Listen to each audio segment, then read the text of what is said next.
Howdy, folks. Howdy. I've got to say, first of all, that's a pretty fantastic T-shirt right there. Oh, thank you very much. And actually, it brings me to the main event. It seems on paper that maybe both you and Gregory could qualify as violent athletes, heavy hitters. Do you look at this fight in the same way? Well, absolutely, yes. I definitely see a lot of the opponents in the UFC as that, especially in the middleweight division. They're big, and they're not too big to be fast and athletic and stuff like that. So, Gregory is no exception. You know, he's a big guy, exceptionally big, 6'3", and yeah, a big guy. So hits hard. He goes in there, throws down. He has had exciting fights in the UFC. So, but as in all of my fights, I plan on going in there and being the bigger fighter. I know I've said this before, and it hasn't really, and I feel like especially my last two fights, it hasn't really been, I haven't held to that. But, I'm always looking to get better, find the mistakes I make, and, fix them. How do you change that then, right? As you said, the last two fights weren't able to show that. Is that then something you have to, mentally approach it in the fight, or do you just change things in training and go, right, be more aggressive in sparring? How exactly do you try and change that? Well, for me, it's just understanding what was taking place, what has taken place, that I didn't want from those fights. And assessing where that was coming from, the origin of whatever mistakes I was making, and making those adjustments. You're right. Most of them are I feel like most of them are mental. Most of them were mental for those last couple of fights, and it's definitely going to have a physical effect.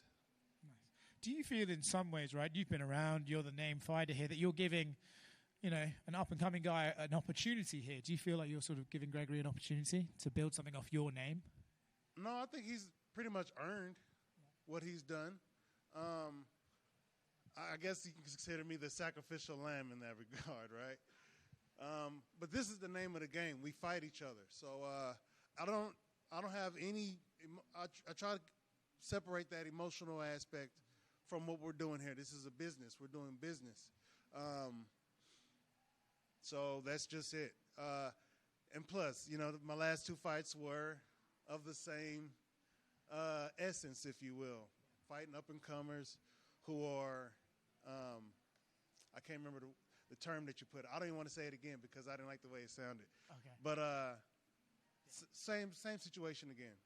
For what it's worth, I don't think no matter what fortunes you're in, anyone would ever consider you a sacrificial lamb. I think it's a little bit too dangerous to be going in there. Tell that to Gregory. Yeah. One thing that is interesting at the moment is your division doesn't take very long for things to change, right? DDP suddenly come out. He's now this dominant champion. Obviously, his Hamzat ahead of him.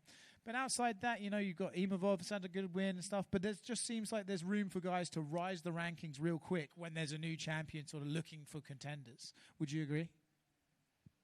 I don't know. I mean, that onus will be put on the guys who are facing off against the contenders. I.e. myself, right? I'm losing the fights against these up-and-comers and opening the door for them. I don't want to say it, but it's not that I found myself in a gatekeeper sort of position, but kind of smells like it if you're on the outside, you know what I mean? But shit, I'm just analyzing it for you. You know what I mean? You're asking the question, and I'm doing some analysis on it. This isn't how I feel. I don't really consider all this shit when I'm thinking about what I'm doing on a daily basis or when I'm matching up with these guys. I'm just getting prepared to go to war with another big up-and-comer. And listen, last one for me. You feel like it could be a war in there? Do you think that it's just going to be two guys trading big shots, or you think that your experience will outclass this guy? I don't want to have any wars. I never do. You know what I mean? I want to go in there and have a dominant performance. I almost tripped over the word dominant there. I think I did trip over it. But I want to go in there and have a dominant performance. You know what I mean? And it will look even more dramatic. It'll look even more drastic because he's so imposing. He's so much bigger than me. But I'm just getting in there. I'm just going in there, getting ready to perform against another high-level opponent. That's as simple as I will put it. What do you think of last week's main event, if you watched it? That was a championship fight. Yes, correct. Right? Yes. What do I think about it? Another one in the books, right? And still, congratulations to both competitors for making it out. Not as concussed as everybody hoped they would to the death. Everybody keeps repeating and throwing it in Sean's face. But, it was what's the word? A scrap as expected. You know what I mean? DDP fought as expected. Sean Strickland fought as expected. And we got ourselves another championship match in the books. So you saw the fight went basically how you thought it was going to go? Yeah, I never think a fight is going to go one specific way. This is why I don't like picking fights. I don't bet. I don't gamble. Especially when it comes to mixed martial arts. My love for the fight will never allow me to maintain a level of absolutism. You know what I mean? Unless I'm thinking about myself being the best. But other than that, anything can happen in this sport, especially when you're dealing with people who train on a daily basis. This is all we do. This is all we think about. And this is all you know what I mean? And, I lost track of where I was going, but that's. I hope you guys got it. I did. And, you kind of mentioned, like, to the death. Sean was saying to the death. And a lot of people are coming out and just roasting him and talking about him. And Chell and DC were in here earlier, and they're like, why is this a big thing? Everyone talks, like, everyone tries to sell a fight. What was your, like, what's your kind of thoughts on, Sean talking this big game and then not, I guess showing up in a sense? I don't really have any thoughts on that. I thought he went in there and competed for 5 rounds in a world title match and came up on the short end of the stick with a broken nose. So, people wanted him to sustain more damage than that. I mean, we live in a sadistic world, right? Where people want to see other people go through some sort of pain and take pleasure out of that. That's what you guys are doing. Don't you guys realize that? No? All right. Enjoy the fight Saturday night. Is it cool that Eric McConaughey will be fighting the night before you fight? Absolutely. My guy is going to war for a title of his own. You know what I mean? Not that this is a title for me. It's always for the title. But, my guy's going to war. I want to be in his corner, help him get ready. He's in my corner helping me get ready. We're going to tag team. When is Alec Lorenz going to make it to the UFC? You know what I mean? He keeps doing what he's doing. It won't be too much longer. 2025, the Red Hammer makes an impact, right? It's savage. He's dangerous. He's very dangerous. He's only getting better, pushing me, helping me getting better. He's been. I'm glad you brought him up because he's been integral for me in this camp and making some adjustments. In all camps, we all have good days and bad days, and in this camp, on one of those bad days, some of his words really helped me overcome it, and he sacrificed himself being a sparring partner of mine, and I think it really helped, and I guess I'll thank him personally on camera now. Thank you, Alec, the Red Hammer Lorenz, the Viking in the house at the MMA lab is going down. Big guys are stomping loudly out of there, so it's going, yeah. Thank you. Last one for me is, there is Alec, there's Eric, there's Abdul. He's a little smaller, but who is someone else that the fans need to be looking that's coming out of the lab, a prospect that no one knows about? Oh, man. So many guys on the fight team. Now I got to think. That'll take a while. Let me think if I can pull some up right off the top of my head.